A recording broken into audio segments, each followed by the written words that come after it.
Assalamualaikum warahmatullahi wabarakatuh. Sugeng dalu para ingkang kinurmatan, mugi-mugi panjenengan sedaya tansah pinaringan kawilujengan lan rahayu ing ngersaning saking Gusti. Cerita malam ini, Vicky Tanaka akan menceritakan tentang seseorang yang diganggu beberapa rombongan jin dan ia mendapatkan pertolongan dari jin lainnya. Kisah ini berdasarkan kisah nyata yang akan Vicky Tanaka ceritakan ulang kepada kalian semua. Malam itu malam Jumat Pahing, seperti biasa di pondok saya menimba ilmu mengadakan yang namanya Barzanji, suatu amalan atau tirakat yang di dalamnya termasuk pengulangan kitab kuning dan sholawat. Sebelumnya nama saya Azam, saya ketika itu baru 1 bulan berada di pondok tersebut dan tergolong masih sangatlah baru dan awam tentunya. Cerita ini terjadi beberapa tahun yang lalu. Saat itu sebelum pergi ke majelis itu, saya dan beberapa anak lainnya sedang membersihkan halaman belakang pondok. Area tersebut memang masih hutan. Itu karena pondok saya ini bukanlah pondok yang modern. Bangunan saja masih banyak menggunakan bambu dan campuran dari beberapa papan-papan yang menjadi ukiran. Hasil dari anak-anak pondok yang kreatif membuat motif-motif menyerupai kaligrafi dalam bentuk relief. Halaman belakang pondok itu sangatlah gelap jika malam hari. Tidak ada penerangan apapun saat itu. Pondok saya masih menggunakan lampu minyak. Walaupun kami adalah pondok salaf, yaitu sebuah pondok yang menekankan kesederhanaan dalam menimba ilmu, bukan tanpa sebab itu juga salah satu faktor belum adanya listrik di sana. Kami muridnya pun tidak lebih dari 50 orang. 10 orang dari desa dekat pondok. Sisanya adalah anak yayasan dari anak-anak yang kurang beruntung. Betapa melirikan mata jika kalian yang terbiasa harus belajar di tempat saya kala itu. Kembali ke cerita, saat sedang membersihkan, saya pun melihat pohon besar yang tidak terlalu jauh dari belakang pondok. Saya pun sambil menyapu bertanya pada Umi. Ia bukanlah ibu nasab kami, melainkan ibu ustazah yang menjadi salah satu guru kami selain suami beliau. Beliau dipanggil Umi di sana. Ketika itu saya bertanya pada beliau, "Umi, itu pohon tinggi banget nggak ditebang ya?" ujar saya. "Oh, itu pohon punya orang, Zam," ujar Umi. "Memangnya tidak bahaya jika itu rubuh?" "Insya Allah enggak," ujarnya. "Itu pohon apa sih, Mi?" "Itu pohon mahoni yang punya tanah pondok ini." "Oh, begitu," ujar saya, sambil berdiri memegang sapu dengan mata yang terus melihat ke arah pohon tersebut. "Pohon itu menjulang ke langit. Yang penting jangan ke belakang ya," ujar Umi. "Kenapa emang, Mi?" "Ya itu kan hutan," ujarnya begitu saja. "Oh iya, Mi," ujar saya membalas. "Ya udah yuk, udah mau maghrib, sekarang kalian mandi, habis itu kita maghriban sama-sama di langgar," ujar Umi kala itu. "Ya Mi," kami jawab dengan serentak. Lalu pergilah kami semua untuk mandi. Saat masuk ke dalam asrama, saya pun bersiap mengambil alat mandi dan duduk antri di samping asrama. Kami mandi saat itu di sebuah padasan. Padasan adalah semacam tempat mandi, namun ia sebenarnya air yang ditampung seperti keran. Siapa yang mandi, ia akan mengisi keran tersebut. Baru ia bisa memakainya untuk mandi. Selesai mandi pun saya bersiap-siap di dalam asrama. Dan tidak beberapa lama, terdengarlah suara azan dari langgar. Dengan segera dan cepat, saya pun berlari ke arah langgar. Takut saya ketinggalan dan mendapatkan saf yang terakhir. 20 menit sudah berlalu, akhirnya selesailah sholat maghrib itu. Setelah selesai, seperti biasa, ada kultum sampai dengan waktu isya. Selesai kultum, kami pun isya berjamaah. Selepas isya, semua anak-anak pun berkumpul di tengah, membuat lingkaran. Saya pun turut serta di sana. Kami pun akhirnya memulai majelis tersebut. Sampailah waktu itu sekitar jam 10-an. Barulah acara di majelis itu selesai. Dan dari situlah saya mendapatkan gangguan. Saat acara sudah selesai, beberapa anak termasuk saya kala itu lebih memilih tidur di langgar. Langgar adalah surau kecil yang menyerupai masjid. Namun ia disebut langgar karena budaya dan tradisi orang-orang khususnya yang bersuku Jawa. Saat itu saya bertanya kepada teman saya yang bernama Imam. "Mam," ucap saya, "bikin kopi yuk." "Tapi di mana? Ini kan udah malam," ucapnya. "Saya ada kopinya," ucap saya. "Kiriman dari bapak saya. Kita ambil dulu di asrama." Saat itu suasana sunyi sekali, ditambah dengan penerangan yang sangat minim. Kami pun pergi ke asrama. Walau tidak mengendap-endap, namun karena suasana yang seperti itu kami lebih mirip maling ketimbang santri. Saat sudah di depan asrama, saya pun membuka pintu dan menuju ke loker saya. "Zam, ini kopinya." "Iya," ujar saya. "Kirain kopi saset." "Ini kopi bikin sendiri, Mam," ujar saya. "Terus airnya?" "Kita bikin api saja di belakang pondok. Dan airnya nanti gampang lah." Pergilah kami berdua ke belakang pondok.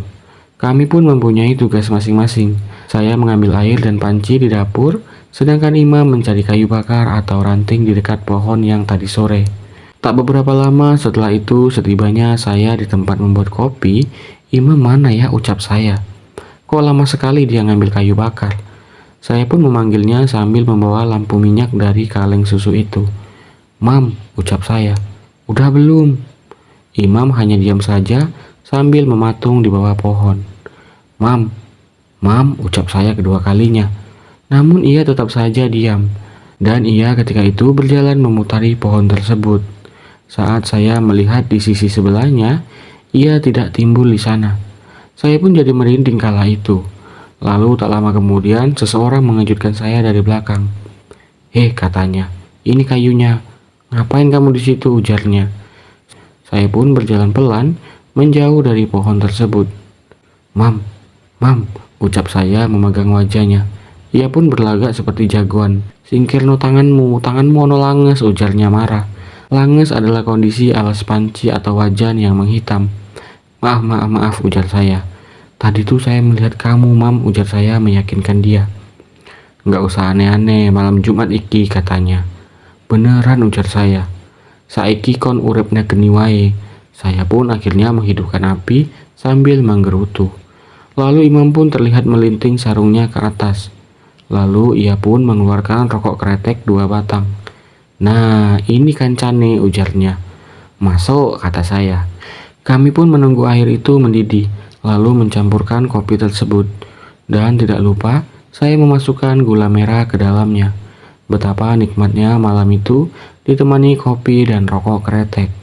Belum lagi habis rokok itu, saya melihat Imam muncul dari arah kegelapan. Ia membawa kayu bakar yang ia selipkan di lengan kirinya. "Mam," ucap saya. Saat saya menoleh ke sebelah, betapa terkejutnya saya ketika rokok yang ia hisap melayang di udara. Saya pun meloncat ketakutan, disusul dengan Imam yang mendatangi saya dengan berlari. "Heh, ujarnya kala itu. "Ngopo kon?" Anu, ujar saya terbata-bata. Zam, ujarnya meremas pundak saya. "Ada apa?" ujarnya.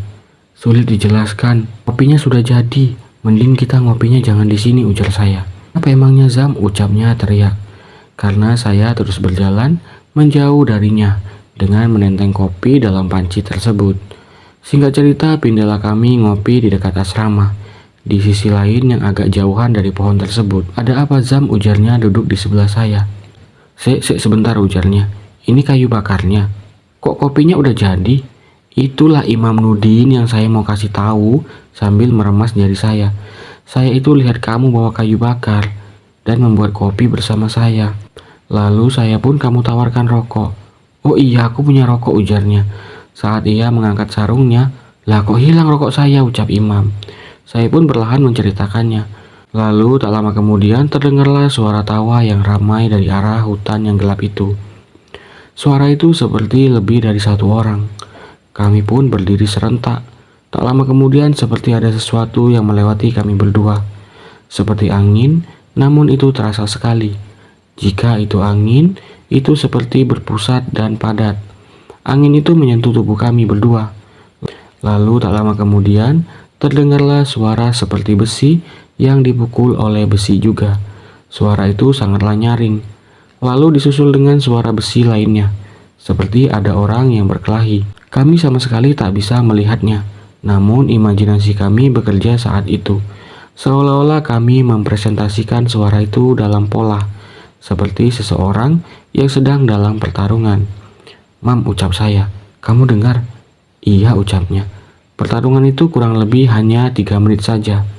Setelah itu semuanya kembali tenang. Lalu kami pun saling berpandangan saat itu. Dan tak lama kemudian, terciumlah bau angus seperti rambut yang terbakar. Bau tersebut sangatlah menyengat. Saat daun di dalam hutan itu bergoyang, berhamburanlah kami berdua berlari.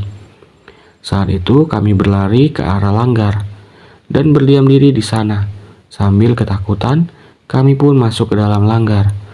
Lalu kami pun melihat sesuatu dari arah luar. Lebih tepatnya di atas langit luar surau.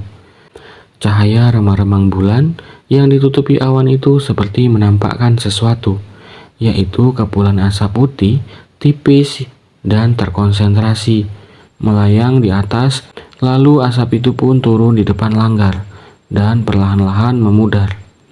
Sambil berpegang tangan, terdengarlah suara yang kami sendiri tidak tahu di mana jasadnya. Suara itu mengatakan jika ia sedang berzikir, namun kalian malah merusaknya, yang membuat ia lupa berapa banyak ia sudah melakukan zikir. Makin gemetarlah tubuh kami saat itu. Lalu suara itu pun berkata, jika ia adalah seorang musafir yang kebetulan lewat, dan ia melihat beberapa anak tertidur di sini, termasuk kalian. Saat saya menoleh, kalian sudah tidak ada di sini. Saya pun akhirnya mencari kalian. Lalu ia pun mengatakan, jika jin-jin tadi sudah ia habisi. Di saat seperti ini, si imam malah pingsan. Lalu makhluk itu pun bertanya apa yang kalian baca tadi. Saya tidak pernah mendengarnya. Berjanji, ujar saya. Indah sekali, ujarnya. Kembali ke masa sekarang, ada beberapa hal yang saya ketahui setelah banyak menimba ilmu. Yang pertama, bangsa jin bisa dibunuh. Yang kedua, jin tidak mengetahui hal-hal yang gaib. Dan yang ketiga, jin jika mendengar ayat ia bisa melihat dengan jelas kontras dari perwujudan ayat itu. Bahkan ia dibuat langsung oleh Allah, maka ia bisa melihat itu semua. Sedangkan kita yang masih hidup masih ada hijab, yaitu jasad kita. Yang keempat, yang bisa melihat hanyalah jin saja, maupun jin Islam ataupun jin kafir. Yang kelima, alam jin memiliki waktu yang lebih lambat. Dan yang keenam, jin yang bisa keluar masuk masjid adalah jin yang muslim saja. Dan yang terakhir, jin muslim sangat menyukai tempat-tempat ibadah sebagai tempat istirahatnya. Ia juga melakukan sholat seperti kita. Namun saya tidak tahu pastinya. Kalau itu Allahu alam. Lalu kembali ke cerita, saat itu ia ingin mendengar lagi. Saya ketika itu belum terlalu hafal, jadi saya membacakannya sambil membuka kitab. Di situ seolah-olah ia mendapatkan sesuatu yang membuat ia sangatlah senang. Sambil terus memuji, saya yang sebelumnya tidak bicara pun akhirnya bertanya, "Apa yang terjadi?" ucap saya. Dan ketika itu saya pun menghentikan bacaan. Namun ia masih saja bertasbih. Lalu ia pun menjawab, "Rahmat, rahmat turun," ujarnya. Di situ saya mendengarnya dan tiba-tiba saya menangis. Entahlah apa yang terjadi pada saya, padahal saya tidak bisa melihatnya. Karena suara tangisan saya, beberapa di antara yang tidur di sana pun terbangun. Lalu saya mendengar ia mengucapkan salam dan kemudian tak terdengar lagi suara tasbihnya. Tibalah keesokannya, saya menceritakannya kepada Abah dan Umi saat saya setoran hafalan. Lalu mereka pun dengan serempak mengusap air matanya. Lalu Umi berkata, "Kalau mau buat kopi di dapur saja," ujarnya. "Jangan keluar-keluar lagi." Setelah itu semuanya berjalan seperti biasa, sampai saya menamatkan belajar di sana.